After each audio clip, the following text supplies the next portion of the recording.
जान के दुश्मन को अपनी जान कहते हैं, मोहब्बत की इस मिट्टी को हिंदुस्तान कहते हैं। जो दुनिया में दिखाई दे उसे कहते हैं खामोशी, जो दुनिया में दिखाई दे उसे कहते हैं खामोशी, जो आँखों में दिखाई दे उसे तूफ़ान कहते हैं, उसे तूफ़ान कहते हैं। जो ये दीवारों का सुराग है साहब, जो ये दीवारों का सुराग है, चाइना, अमेरिका, पाकिस्तान साजिशों का हिस्सा है, मगर हम अपने घर का रोशनदान कहते हैं, रोशनदान कहते हैं। परम सम्मानीय निर्णायक मंडल के सभी सदस्यों, सभा में उपस्थित गणमान्य व्यक्ति, मैं पूजा राय राष्ट्र प्रेम और देश निर्माण के समक्ष में अपने कुछ विचार आप सभी के समक्ष साझा करना चाहूंगी। आज़ादी, आज़ादी का असली मतलब वही समझ सकता है जिसने कभी गुलामी की हो। हम सौभाग्यशाली है जो स्वतंत्र भारत में जन्म लिया। यूँ तो आज़ादी की लौ 1857 में ही जल चुकी थी, जो वैशाल बनकर हमारे देश को 1947 में आज़ाद कराई। प्राचीन, मध्यकालीन और वर्तमान भारत के उदाहरणों से मैं स्पष्ट करना चाहूंगी कि जब हम फिरंगियों के फेरे में फंस चुके थे, तब रंग दे बसंती चोला की एक आवाज पे टोले को टोले उमड़ आते थे, लोग मर जाते थे, मिट जाते थे, फांसी चढ़ जाते थे, तो अपनी वो भी देशभक्ति साबित कर रहे होते थे, क्योंकि ये उस दौर की देशभक्ति की कसौटी से 62, 65, 71 के युद्धों में अपनी सुहाग गवा देने वाली औरत घर के जब हालात ये हो जाया करते थे कि प्यार भी भरपूर गया, मांग की सिंदूर गया, नन्हे ननिहालों की लंगोटियां चली गई, छोटी छोटी बेटियों की चोटियां चली गई, बाप की कमाई गई, भाई की पढ़ाई गई, एका इस विस्फोट हुआ पता ही चला नहीं, पूरे जिस्म कई बोटियां चली गई। और आपके लिए तो एक आदमी मरा है साहब, किंतु मेरे घर की तो रोटियां चली गई, मेरे घर की तो रोटियां चली गई वाले हालात पैदा हो जाने के बाद भी एक माँ अपने बेटे को सरहद पर दुश्मनों की धज्जियां उड़ा देने के लिए भेज देती थी, और पत्र में ये लिखा करती थी, अम्मा ने पत्र लिखा है बड़े ही चाव से, अम्मा ने पत्र लिखा है बड़े ही चाव से, पुत्र मेरे घबरा ना जाना, 1 इंच भी पीछे न हटना, चाहे इंच इंच कट जाना, चाहे इंच इंच कट जाना। इस तरह सारा परिवार अपनी देशभक्ति साबित कर रहा होता था।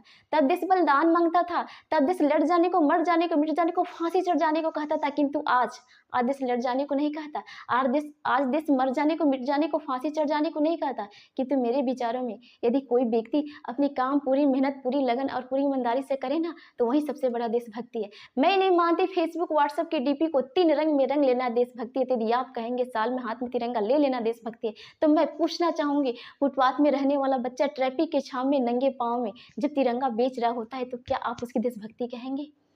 ये उसकी देशभक्ति नहीं था, उसकी पेट की भूख की शक्ति है जो उसे ऐसा करने पर मजबूर करती है। क्योंकि ना मस्जिद को जानते हैं, ना शिवालयों को जानते हैं, ना मस्जिद को जानते हैं, ना शिवालयों को जानते हैं। जो पेट के भूखे होते हैं ना, वो भोजन के निवालों को जानते हैं, वो भोजन के निवालों को जानते हैं। अपनी समाज, अपनी देश, अपने परिवार के समर्पण का भार है देशभक्ति, और हर देशद्रोही के जीवन में आने वाला तूफान है हमारा सच्चा देशभक्ति, ताकि हर देशद्रोही ये समझ सके, अगर तू परिंदा है तो ये आसमां तेरा है, अगर तू परिंदा है तो ये आसमां तेरा है, अगर तू दरिंदा है तो शमशान तेरा है। भाईचारे से रहना है तो रह इस जमीन पे, वरना एक कब्र भी तेरी है और एक कब्रिस्तान तेरा है, और एक कब्रिस्तान तेरा है। लेकिन एक देशद्रोही से ज्यादा बात तब होता है जब एक बेटा अपने बूढ़े माँ बाप को वृद्धाश्रम के चौखट पे छोड़ाता है। करावटी है वो देशभक्ति जब मुसीबत में पड़े फंसे लोगों को जान बचाने के बजाय हम सेल्फी लेकर अपनी लाइक बढ़ाने में लगे होते हैं। आज के युवा जिनके ऊपर जिम्मेदारियां थी अपनी देश, अपनी समाज, अपनी राष्ट्र के आशाओं को बांधे रखने की, युवा 4x4 इंच की छोटी सी स्क्रीन पर अपनी कोमल उंगलियों से घर्षण मात्र से अपनी भावनाओं का इमोजी भेज रहा है। 4 बोतल वोडका, काम मेरा रोज का, अन्य भारत का भविष्य तबाह कर रखा है। मैं बता दूं, हम ना एक ऐसे समाज में जीते हैं ना जहाँ महिला सुरक्षा में हम आज भी चौथे नंबर पे आते हैं। हम ना एक ऐसे समाज में जीते हैं ना जहाँ पत्थर की मूरत को लगते हैं 56 बोझ, जहाँ पत्थर की मूरत को लगते हैं 56 बोझ। भूखे नंगे तड़पते सो जाते हैं लोग, भूखे नंगे तड़पते सो जाते हैं लोग। मजदूर को मजदूर समझिए, मजबूर नहीं। गरीब को काम दीजिए, दान नहीं। अगर दान देने के इच्छुक है तो जीते जी रक्तदान दीजिए, और मरने के बाद अंग दान देकर किसी मरते हुए की जीवन दान दीजिए। यही है सच्चा देशभक्ति, और यही सच्चा राष्ट्र प्रेम। क्योंकि न सरकार मेरी है, न रब मेरा है, न सरकार मेरी है, न रब मेरा है, न ही बड़ा सा नाम मेरा है। मुझे तो एक छोटी सी बात की गर्व है कि मैं भारत की हूँ, और भारत मेरा है, और भारत मेरा। लेकिन एक वैचारिक बीमारी हमारे समाज में मुझे नजर आती है। कहा जाता है कि हम दुनिया के सबसे बड़े लोकतंत्र हैं, जहाँ हिंदू पैदा होते हैं, मुस्लिम, सिख और ईसाई पैदा होते हैं। लेकिन बदकिस्मती है, अब इंसान पैदा नहीं होते। लेकिन मेरे विचारों में ना हिंदू की जरूरत है और ना ही मुसलमान की जरूरत है। राष्ट्र निर्माण के लिए केवल सच्चे इंसान की जरूरत है, केवल सच्चे इंसान की जरूरत है। जरा सोच कर देखिए, ये पेड़ पौधे और शाखाएं परेशान हो जाए अगर परिंदे भी हिंदू और मुसलमान हो जाए।